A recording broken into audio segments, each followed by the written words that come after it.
to take care of you when you're older? Uh, who's going to take care of you when you're older? If you're childless not by choice, you have been asked this question when you tell people you don't have kids. It's an interesting part of being childless not by choice, the different things that people will put on you or subscribe to you because you have a life that doesn't include children.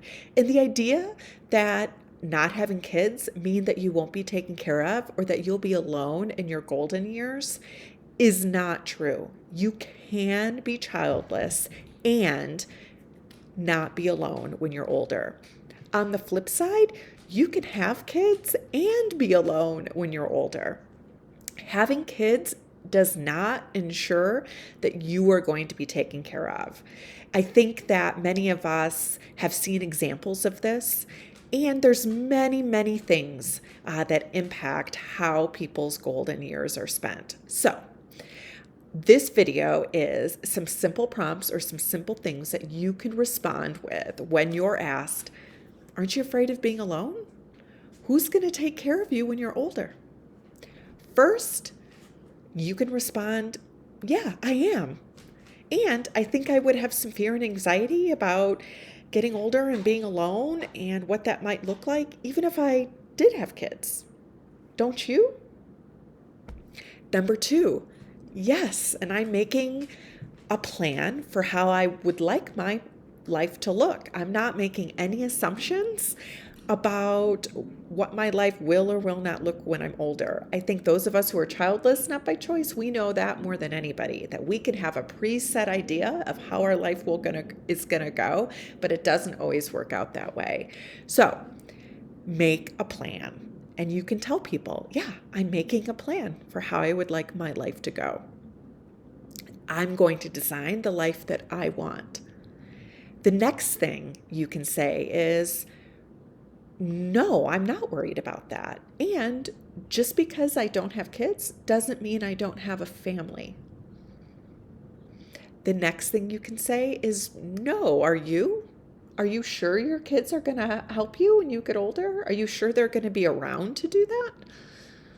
What if they live across the country? What if they live in a different country? Have you asked them if they're going to do that for you? I do think that many people just make an assumption about what other people are going to do or not do in our life. And when you respond that way, you'll be surprised at how many people tell you, well, no, I haven't asked them. But that's what families do. It's actually not what all families do. The next thing I would say is that why you had them? To ensure that you had somebody to take care of you when you're older? This one can be a little more touchy. You might have to be in a special kind of mood to respond that way. But again, I think many of us in the Childless Not by Choice community talk about when people say, aren't you afraid of being alone, or aren't you afraid that you won't have anybody to take care of you?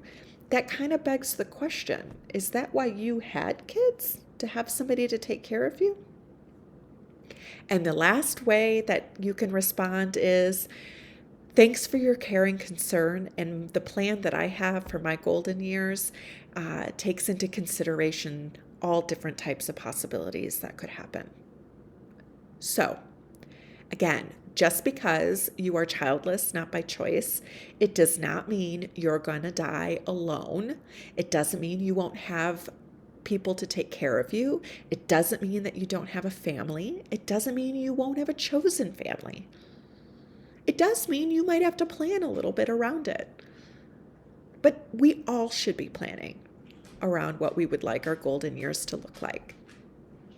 Hit subscribe for more tips, tricks, validation and support, and encouragement from Sonder Sisterhood, a channel for those who are single and childless, not by choice.